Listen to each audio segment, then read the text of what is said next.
Dr. Evelyn Reed spent 20 years proving the Voynich Manuscript was humanity's greatest hoax. She was wrong. Dead wrong.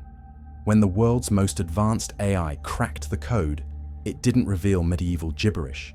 It revealed genetic blueprints for creatures that never existed, molecular formulas for compounds that shouldn't be possible, and weapons disguised as fairy tales.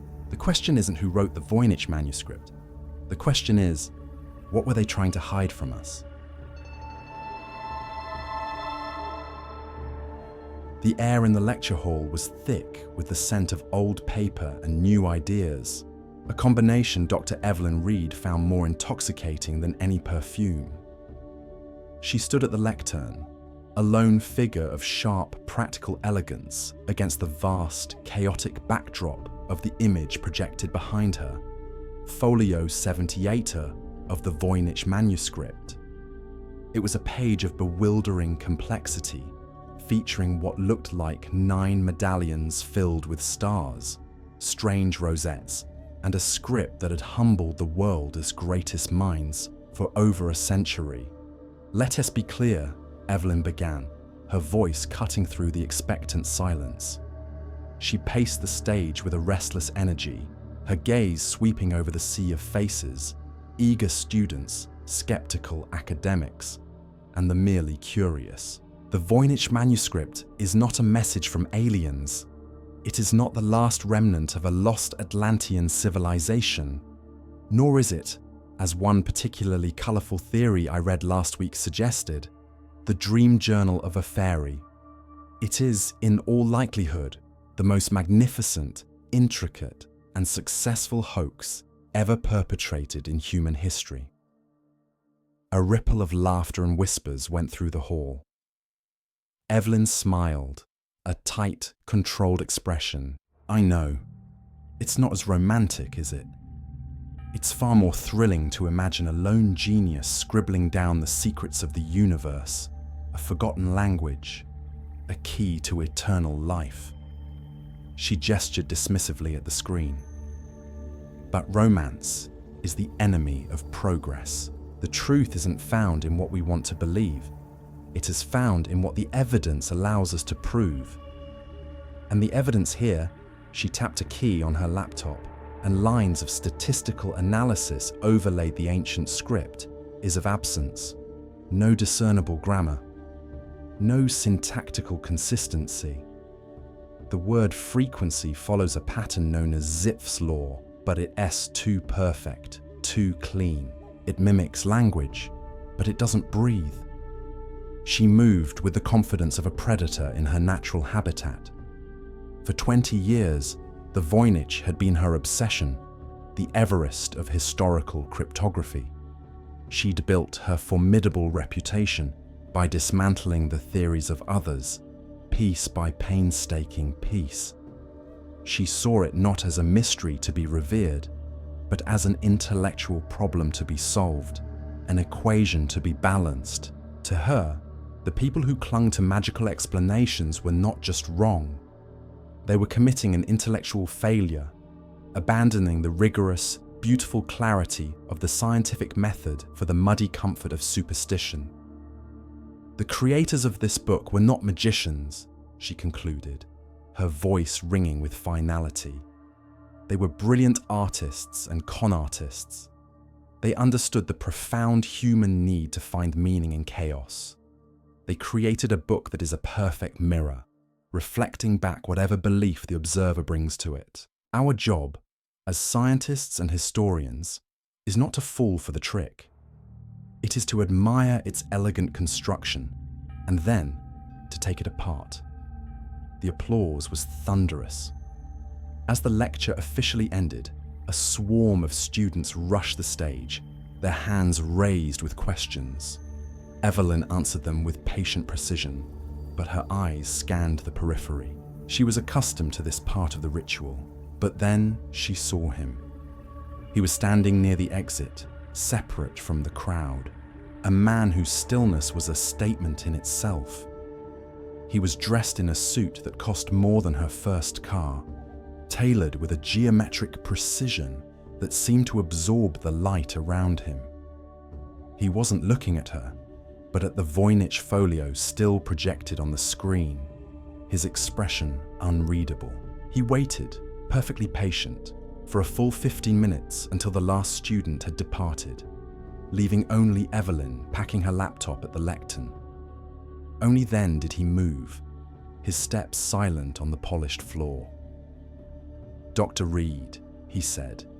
His voice was calm, measured, with the quiet authority of someone who had never needed to raise it. A fascinating lecture, rigorous, unsentimental. Evelyn looked up, her guard instinctively raised. "Thank you. And you are?" "My name is Jensen. I am a vice president at Chiron Holdings." He handed her a business card. The stock was heavy, the font a minimalist, razor-sharp silver. "We in the business of pattern recognition, on a significant scale." "I am familiar with Chiron," Evelyn said, her tone cool. Chiron was a titan, a shadowy behemoth that straddled the worlds of data science, logistics, and private intelligence. "You don't strike me as the academic type, Mr. Jensen." "I am a pragmatist," he replied, his eyes finally meeting hers. They were pale, unnervingly focused. "Which is why I am here. My colleagues and I were impressed by your conclusion that the manuscript is not a language to be translated, but a system to be deconstructed. A data problem." He had her attention. "It is the ultimate data problem," she agreed. "Then we'd like to provide you with the ultimate solution," Jensen said. He paused, letting the weight of his next words settle. "Chiron has developed the world's most advanced heuristic AI. We call her Aletheia. We believe she can do what no human, no supercomputer, has ever done. She can find the root algorithm of the Voynich cipher, prove how the hoax was done." Evelyn felt a jolt, a sudden surge of adrenaline that eclipsed the post-lecture fatigue. It was the proposal she had secretly dreamed of for years. Furthermore, Jensen continued, "As part of a recent acquisition, Chiron has taken temporary custody of the manuscript itself. We have just completed the first ever full spectral imaging scan, from deep ultraviolet to terahertz. Every layer of vellum, every trace mineral in the ink. A dataset of unprecedented resolution." He made the offer. "We would like to give you, and you alone, exclusive access to Aletheia and the complete, raw, spectral data. Find the key, Dr. Reed. Prove to the world, once and for all, that the magic is just math. All we ask in return is a first look at your findings." It was a temptation crafted specifically for her soul. It wasn't about money, it was about legacy. It was the chance to conquer her Everest, the tool of pure, unadulterated reason, aimed at the heart of the world's most romanticized mystery. There was only one possible answer. Later that night, the glow of a monitor cast long shadows across Evelyn's office. The room was a testament to her singular obsession books on medieval ciphers, stacked precariously next to texts on statistical analysis, replicas of the manuscript's pages pinned to corkboards, connected by a web of red string. It was a controlled chaos she navigated with ease. On her screen, the face of Dr. Alistair Finch stared back, his own study a far more cluttered, arcane mess behind him. "Chiron Holdings, Evie." Alistair's voice was thin, crackling with concern. He was a man from a different era of academia, one who believed in dust and intuition as much as data. "These are not good people. They were data vultures. They don't fund research for the good of humanity." "They were giving me the keys to the kingdom, Alistair," Evelyn countered, her excitement making her impatient. "An AI that can see patterns a human mind can't even conceive of. The complete spectral data. This is it. This is the endgame. You're treating it like a dead thing," he lamented, running a hand through his wild white hair. "Like a rock to be cracked open. It is a historical artifact. It has context, a soul even. To feed it into a machine, stripped of all that, it's a form of blindness, not insight. Evelyn sighed. It was the same argument that had seen him gently but firmly pushed out of the university's mainstream.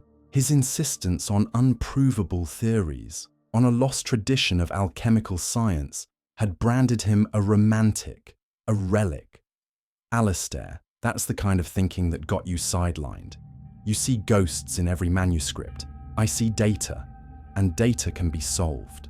Be careful, Evelyn, he warned, his eyes pleading. The desire to know can be a dangerous thing, especially when someone like Chiron is paying the bills. I know what I am doing, she said, her voice hardening. She loved the old man, but his Luddite warnings felt like an anchor when she was preparing to fly. I will call you when I have something concrete. She ended the call, plunging the office into silence. Alistair's worried face vanished, replaced by the reflection of her own. Her expression was set, a mask of unshakable determination. He was wrong. The world was a set of problems to be solved, and she had just been handed the most powerful tool on Earth to solve the greatest one of all. There was no danger.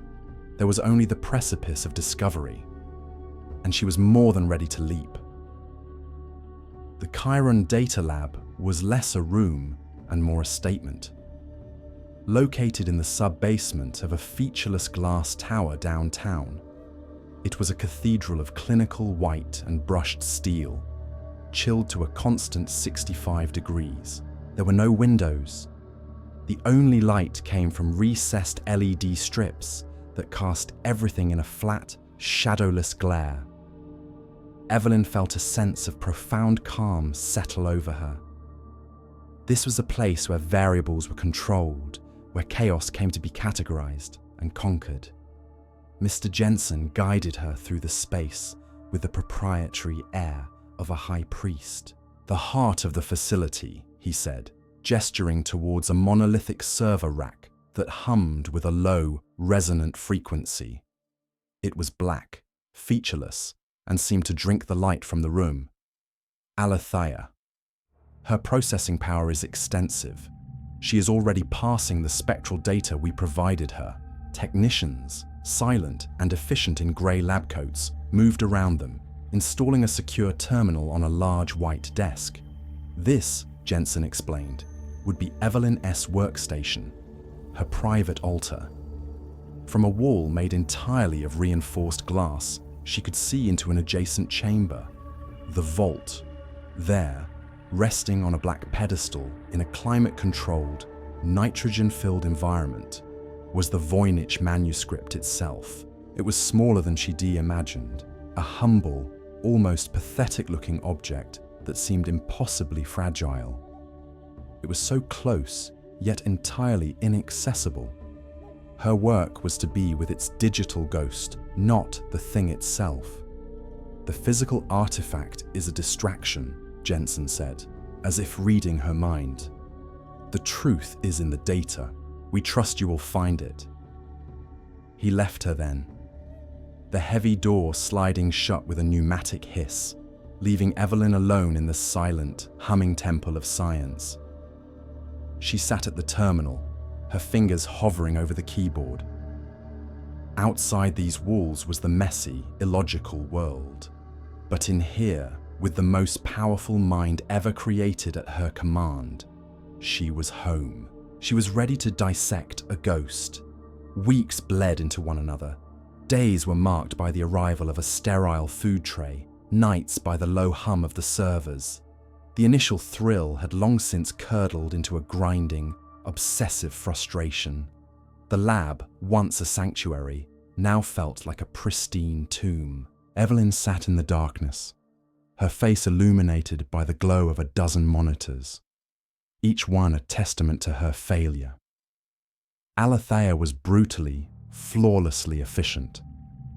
It had taken every linguistic theory, every proposed cipher, every potential language family, and systematically demolished them. The screens were a graveyard of rejected models. It wasn't that the manuscript was a difficult code. It was that it wasn't a code at all. Her theory had been correct, but the victory was hollow. She had wanted to unmask the genius, to reverse engineer the elegant algorithm of the hoax. She wanted a satisfying gotcha, a moment of intellectual triumph she could publish. Instead, Aletheia offered only a shrug in the form of petabytes of negative data. The AIS final conclusion was displayed in stark, simple text on the central monitor. Linguistic analysis complete. No recognizable syntactic structure. Data is consistent with high-entropy glossolalia generator. Glossolalia, speaking in tongues. The AI had used a scientific term for gibberish, and it felt like a mockery. The manuscript wasn't a work of genius. It was just noise, perfectly constructed to mimic a signal. It resisted her rational framework not by being complex, but by being meaninglessly, perfectly chaotic. It was like trying to find the architectural blueprint for a pile of sand. There was nothing to solve. There was only a void. She leaned back, rubbing her bloodshot eyes. Alistair's worried face flashed in her mind. You're treating it like a dead thing. Maybe he was right. She had come here to perform a brilliant autopsy and had found the body was just a mannequin stuffed with sawdust. There was nothing to write, nothing to publish. All she had was the world's most expensive confirmation that the book was nonsense. With a sigh of profound defeat, she began composing the introductory lines of her report, a document that would detail the disappointing, anticlimactic end to the world's greatest literary mystery. As she typed, a small, unobtrusive alert blinked into existence on a secondary monitor in the far corner of her desk. She almost missed it. Pattern match found. Non-linguistic. Evelyn stopped typing. She leaned forward, squinting. On the screen, the AI had isolated a single recurring symbol from one of the botanical pages, a character that looked something like a gallows with a trailing loop. Next to it, Aletheia had rendered a complex three-dimensional molecular diagram. Text beneath it read, tetracyclic alkaloid. Probability of random correlation, 1 in 10, 12. She stared, a humorless laugh escaping her lips. No, it was impossible. Pareidolia. The AI, in its infinite search for patterns, had found a face in the clouds. A random squiggle of 15th century ink could not possibly describe a molecule that looked like it belonged in a modern pharmaceutical journal. It was an error, a ghost in the machine. Data contamination, she muttered, her fingers flying across the keyboard. She brought up the AIS core command interface, purge non-linguistic pattern matching, rerun final analysis with linguistic parameters only. Command received, purging. She had to defend the integrity of the data. Her entire worldview was based on the principle that you reject flawed evidence, that you don't chase phantoms. Science says a medieval monk cannot know 21st century organic chemistry. Therefore, the data suggesting he did must be wrong. It was simple, but Aletheia was faster than she was. Before the purge command could fully execute, the system, still operating on its last directive, flashed another result. It was a cascade of information. The AI had cross-referenced one of the manuscript's most bizarre plant illustrations, a thing with the roots of a ginger, the leaves of a fern, and flowers like blue stars with the text surrounding it. It was no longer treating the symbols as letters, but as markers. The screen filled with a long, scrolling sequence.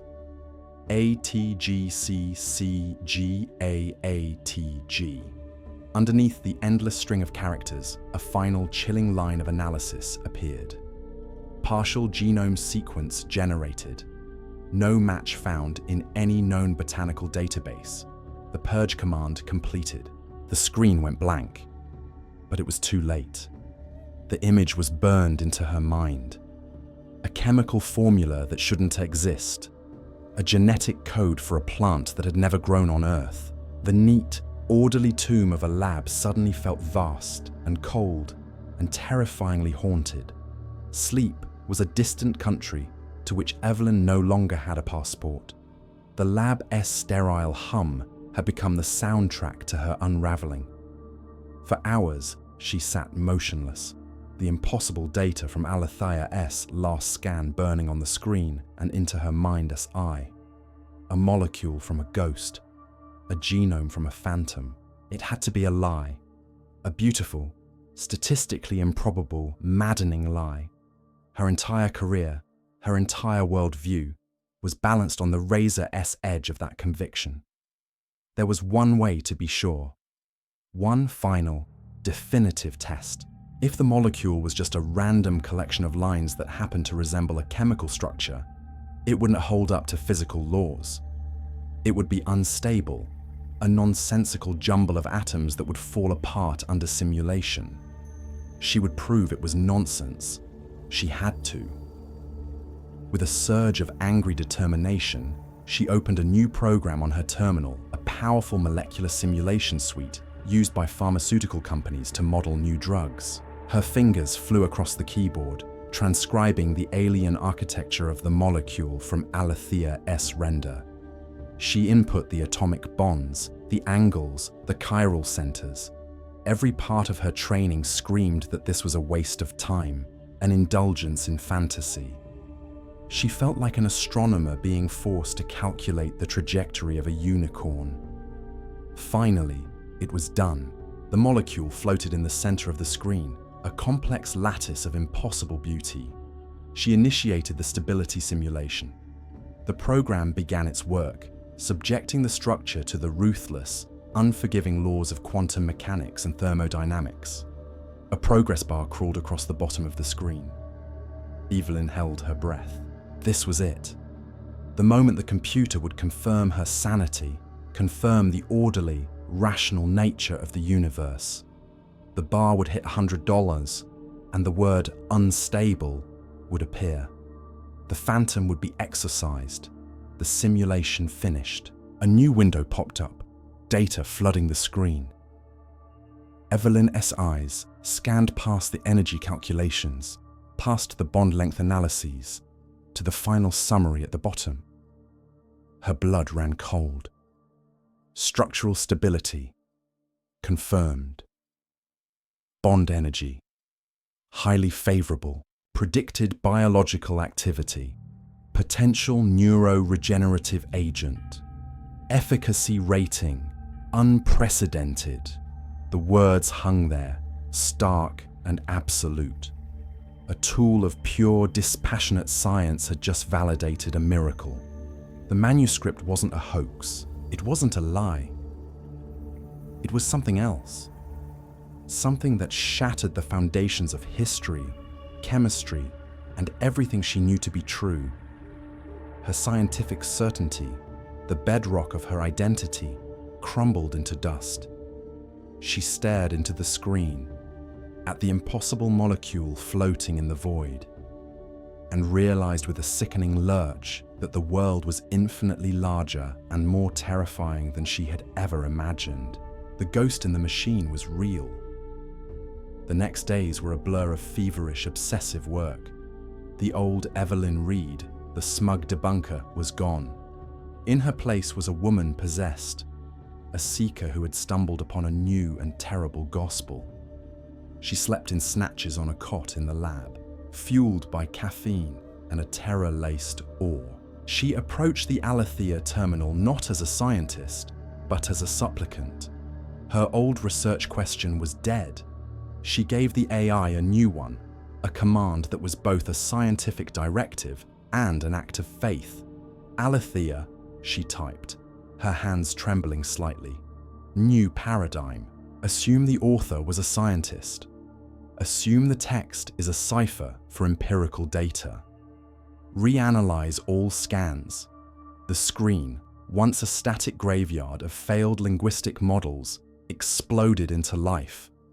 It was like a dam breaking. Aletheia, freed from the constraints of looking for language, began to see the real patterns, connections fired across the monitors in a cascade of light and information.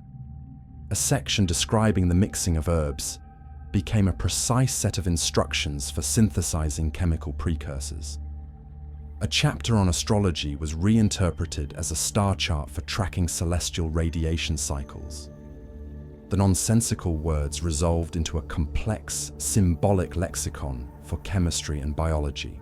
A symbol for the sun, wasn't it a god? It was a signifier for hydrogen. A drawing of a dragon wasn't a beast of myth. It was a symbol for sulfuric acid.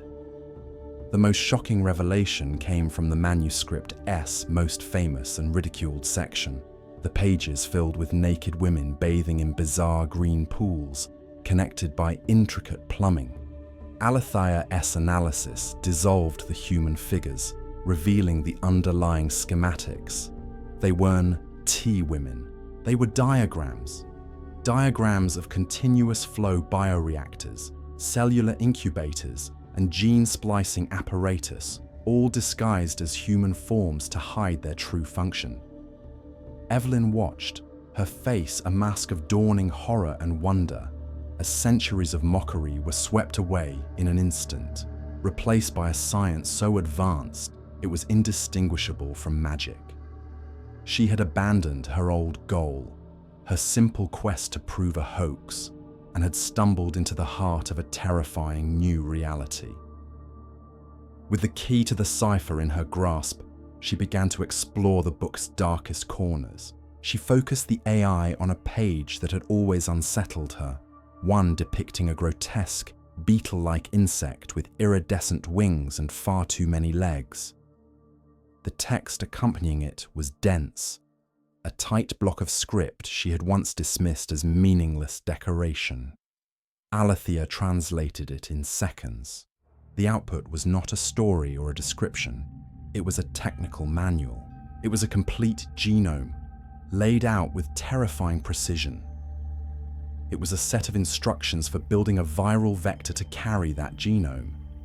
And it included a statement of intent. The creature was a programmable insect, a biological drone designed to target and eliminate specific crop pests with ruthless efficiency. It was a solution to famine, a tool of creation. But as she scrolled to the bottom of the decoded text, she found a final passage, written in a slightly different style. It wasn't technical. It was a warning, a lament from the ancient author. Know that the path to perfecting that which he has made is a road of pride, the translation read. For every thread we weave, another unravels. What is made to devour the locust may in turn learn to devour the wheat, and the honey, and the child. I have created a cure that may become a plague, and I fear the sleep of reason. This was it, the final, horrifying truth. The manuscript wasn't a history book or a spell book. It was a workbook for creating life. And this page, this beautiful, monstrous insect, was a bioweapon, complete with a warning from its creator about the hubris of unchecked ambition. The mystery was solved, but the answer was infinitely more dangerous than the question had ever been. The next morning, the sterile silence of the lab was broken by the hiss of the door. A man Evelyn had never seen before entered. He was in his 40s, with the lean, powerful build of a professional athlete and cold, watchful eyes that seemed to miss nothing. He was dressed in a simple, dark suit, but he wore it like a uniform. Dr. Reed. I am Kale, head of security for Chiron. His handshake was firm, brief, and dry. He was polite, but there was an unnerving lack of warmth, a predatory stillness that put Evelyn on high alert. He gestured towards her monitors, which she had hastily switched back to the innocuous manuscript pages. Mr. Jensen tells me "You've been making remarkable progress. It is a complex data set," Evelyn said evasively. Kyle smiled, but it didn't reach his eyes. He wasn't interested in complexity. He ignored the linguistic charts and historical notes she had left up as a smokescreen. His gaze was fixed on the molecular diagrams she had tried to hide on a secondary screen. "Any applicable outputs yet?" he asked, his voice casual. "Bioactive compounds? Anything with a high potential for synthesis viability?" The words sent a chill down her spine. He wasn't a scientist. He was an operative. He wasn't asking about knowledge. He was asking about products. He was a resource manager, and she and the manuscript were the resources. "The research is still in its preliminary stages," she said, her voice betraying none of her sudden fear. "Of course," Cale said smoothly. He pulled a small, encrypted hard drive from his pocket. "We'd like you to start backing up your key findings. For security, we can't risk losing any of this remarkable work." He placed the hard drive on her desk. It was a simple, helpful gesture, but it felt like the closing of a trap. He was here to make sure Chiron got what it paid for. And Evelyn now knew, with sickening certainty, that what they wanted was not a solved historical puzzle. They wanted the plagues born of pride. They wanted the weapon. Kyle left, and the lab returned to its humming silence, but the peace was gone. The small black hard drive sat on the desk, a void in the sterile white environment. Every instinct Evelyn possessed, the sharp analytical intuition she had honed over a lifetime of solving puzzles, screamed at her that the drive was a lie. A secure backup, Chiron didn't deal in security. They dealt in control.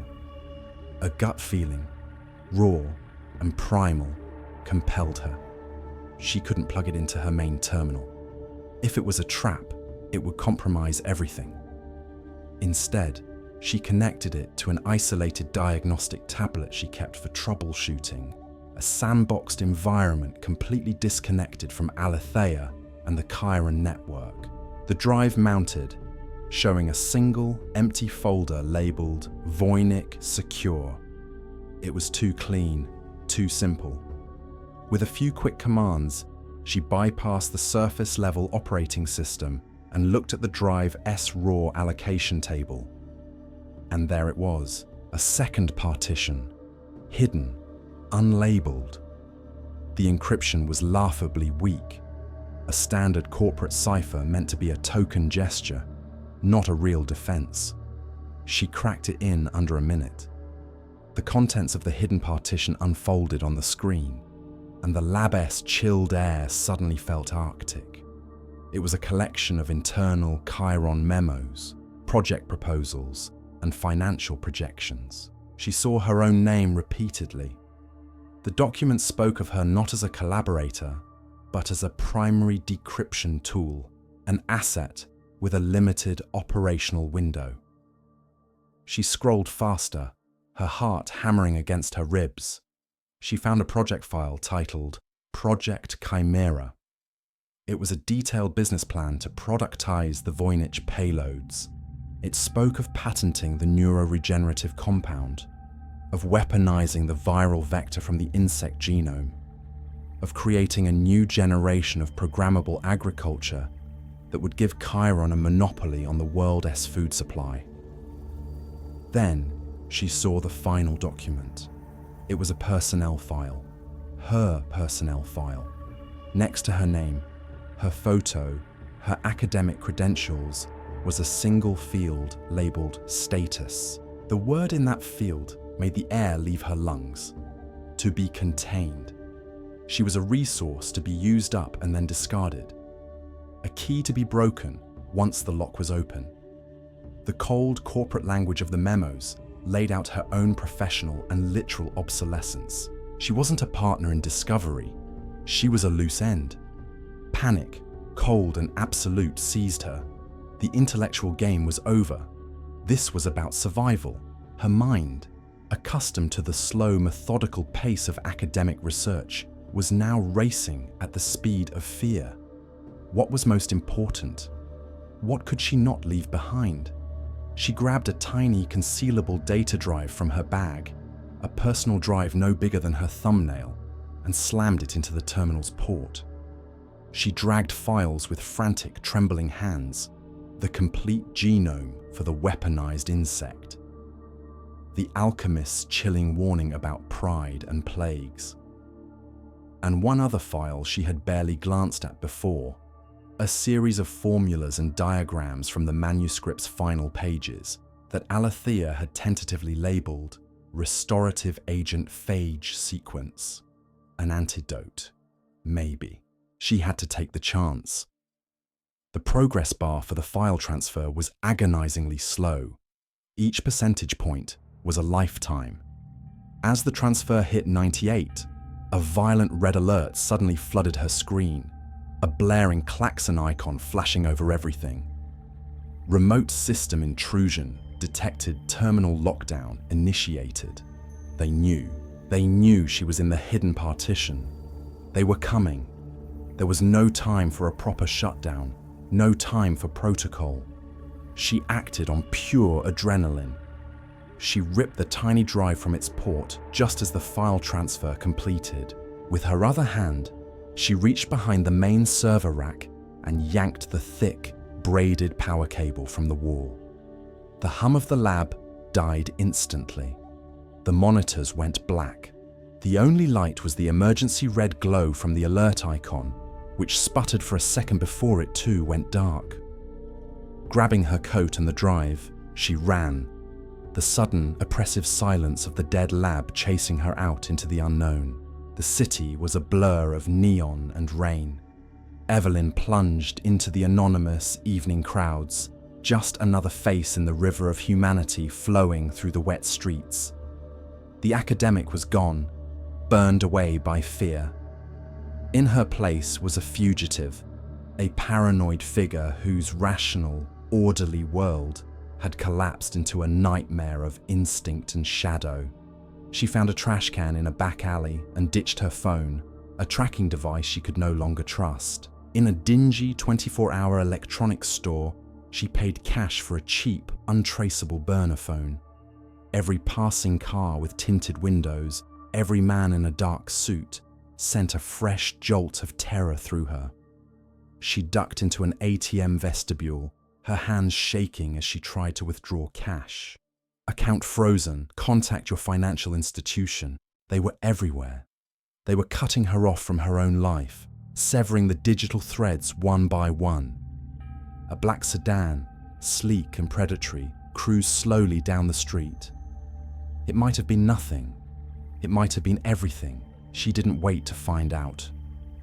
Ducking her head, she descended into the steamy, screeching chaos of a subway station, her heart pounding a frantic rhythm against the roar of an arriving train. She had only one person left to turn to, one person who had warned her, who might believe the unbelievable. She sent a single, coded text from the burner phone, then threw it onto the tracks as the train pulled away.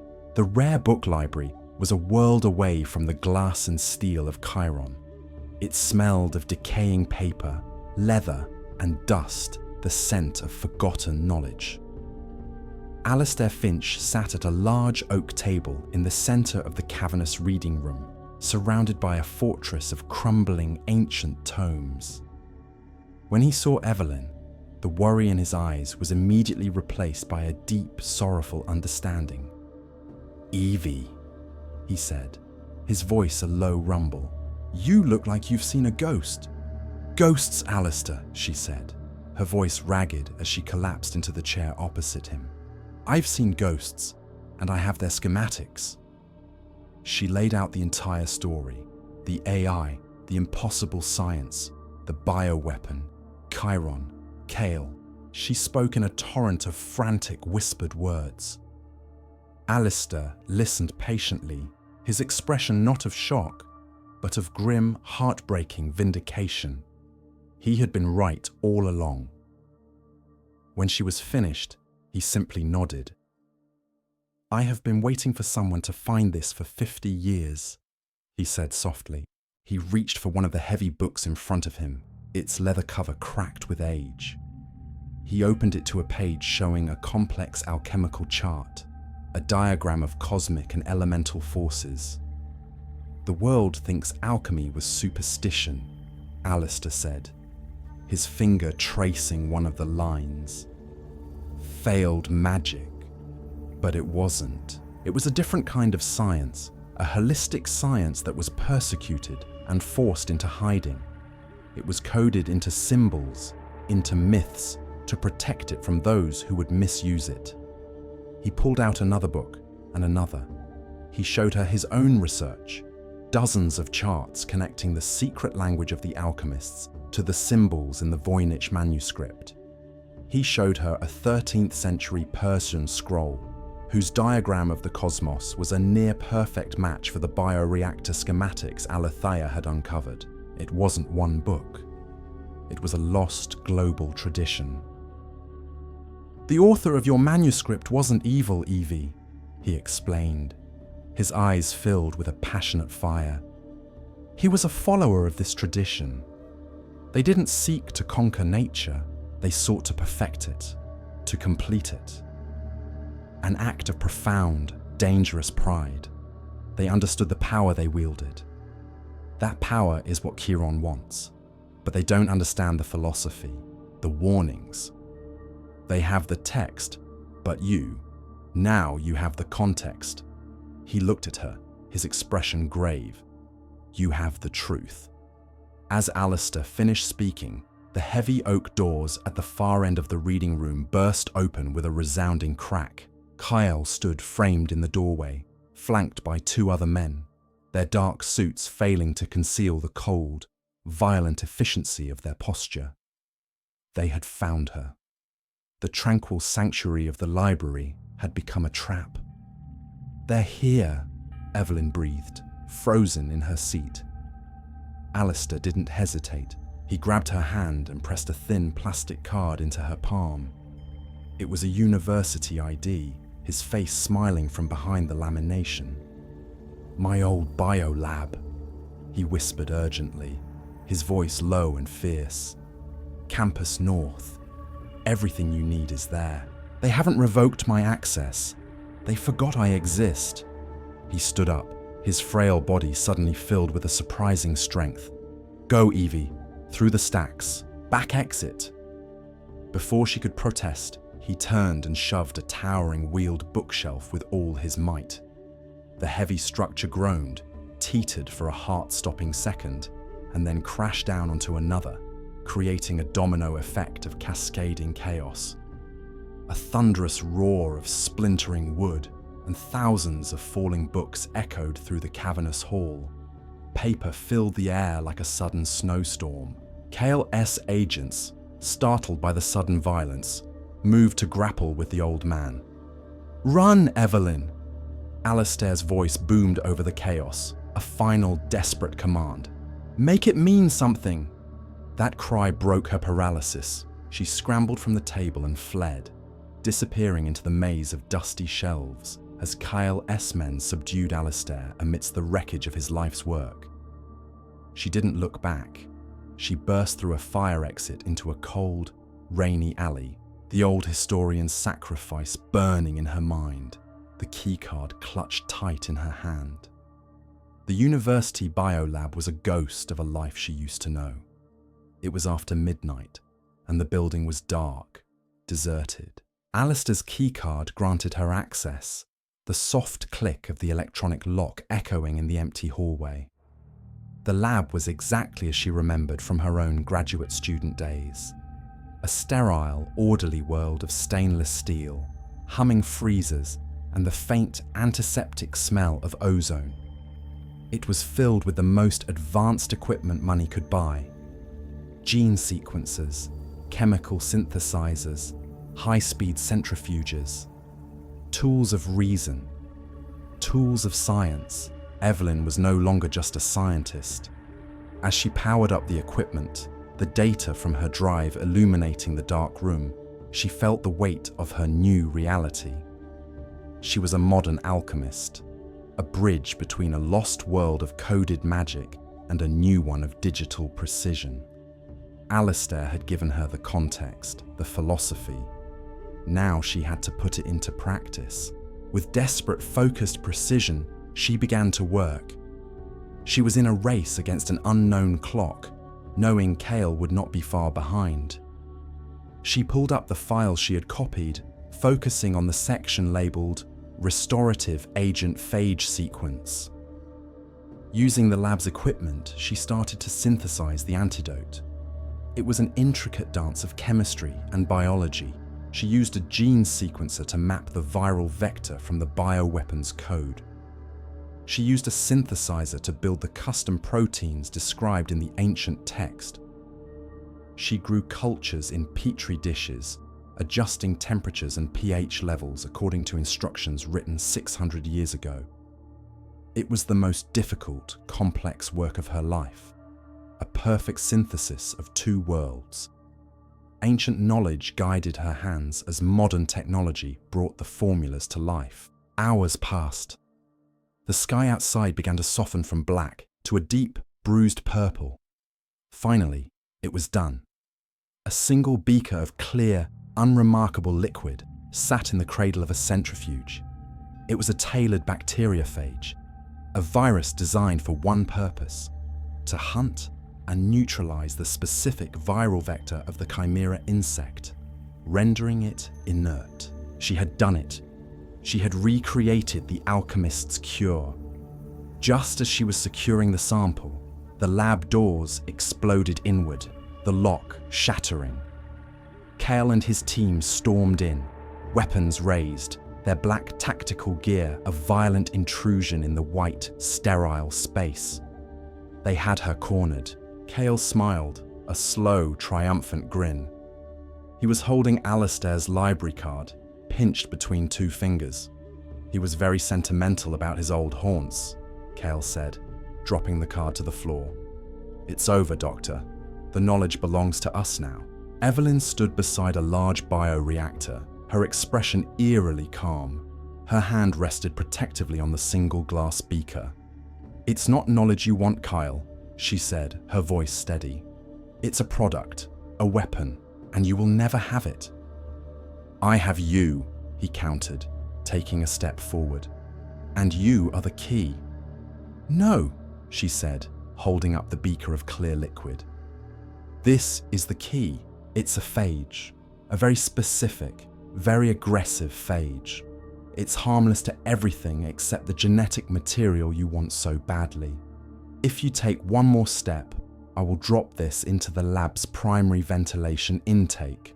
It will aerosolize. It will contaminate this entire building, your men, your equipment, and every sample you ever manage to recover. The entire genetic line from the manuscript will be rendered permanently useless. You'll have nothing. The standoff was absolute. Kyle S. brute force, his guns and his men, were useless against her scientific threat. He could kill her, but he would lose the prize. He hesitated, his eyes flickering from her face to the beaker, his greed warring with his tactical sense. It was only a second, but it was the only second she needed. With her free hand, Evelyn slammed a large red button on the bioreactor S control panel. It wasn't the phage. It was her own brilliant, desperate improvisation. A different compound she had synthesized from the manuscript S pages, a harmless bioluminescent enzyme, reacted inside the tank. It unleashed a blinding, brilliant flash of golden light, turning the world white and silent for an instant. Simultaneously, a hissing sound filled the lab as a colorless, odorless gas began to pour from a valve she had prearranged. Another of the book's secrets, a fast-acting, non-lethal neuroinhibitor, Cale and his men, their vision already blasted by the light, gasped and staggered. Their weapons clattered to the floor as they collapsed, disoriented and temporarily paralyzed, but alive, unharmed. Evelyn, who had already fitted a small rebreather over her mouth and nose, calmly stepped around their twitching forms. She picked up her tiny data drive from the workbench, the world's most dangerous library, now her sole responsibility. She walked out of the lab, leaving the agents to their harmless temporary slumber, and did not look back. She is a ghost now, moving through the world under a new name, a new identity. The scientist who set out to debunk a myth is gone forever. In her place is a guardian. She carries the weight of the Voynich Manuscript, not the book itself, but its soul, its decoded truth, a terrible and beautiful knowledge that can either save the world or burn it to the ground. She has moved beyond the simple binary of science and superstition. She has learned that they are two sides of the same coin, two languages for describing the power that hums just beneath the surface of the world. Her work is not over. It has just begun.